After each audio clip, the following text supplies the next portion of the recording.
So on solving this, we will having now the h is going to be here.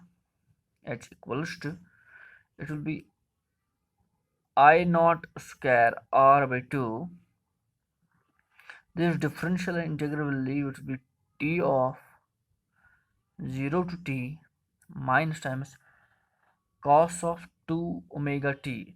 The integration of cos is what?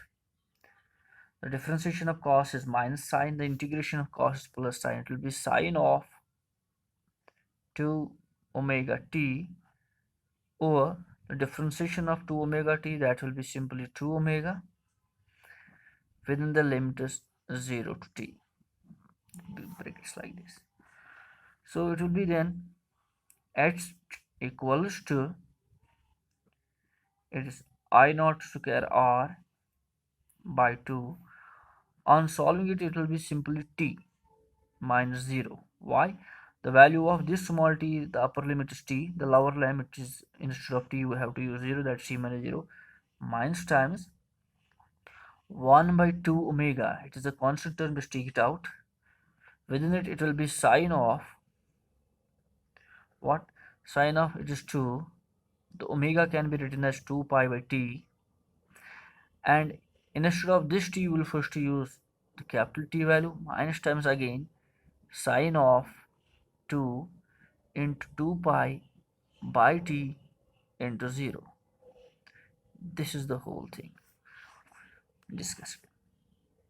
It is I naught square r by 2, and here it will be only 2.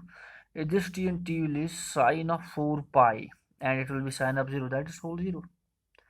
That is minus 1 by 2 omega into 0.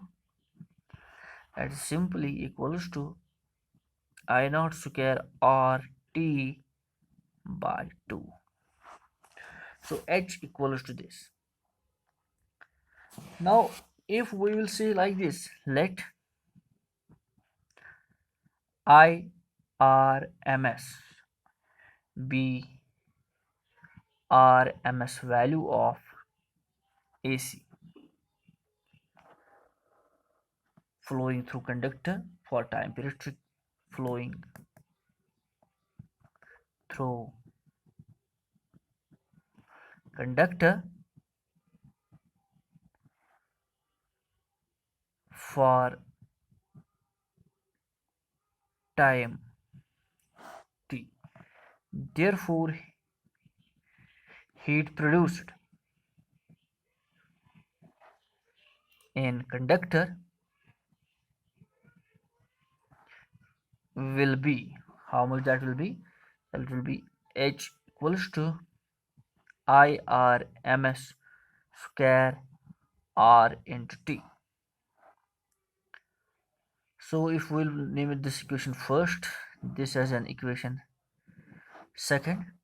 So comparing first and second, what we'll get? We'll get IRMS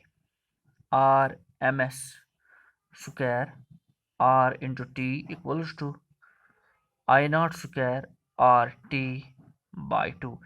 I think this R will leave with this T is going to leave with this. Then what will become? It will remain as IRMS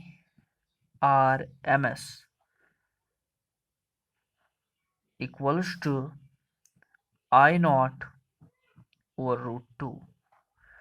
That comes out to be 0.707 times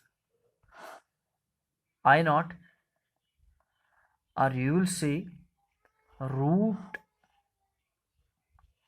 RMS value of AC is 1 by root times its peak value, or you will say IRMS equals to 70.7% times of I naught.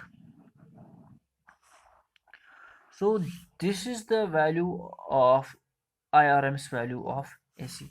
Similarly, we can have RMS value of EMF, that is equals to E naught over root 2.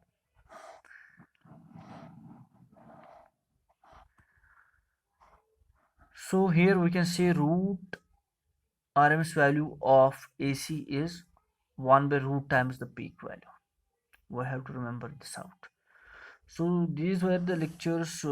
This is how we're going to calculate the root this very RMS value of, that means RMS value is 0.707 times the peak value. That means the peak value is 10, 100, 110.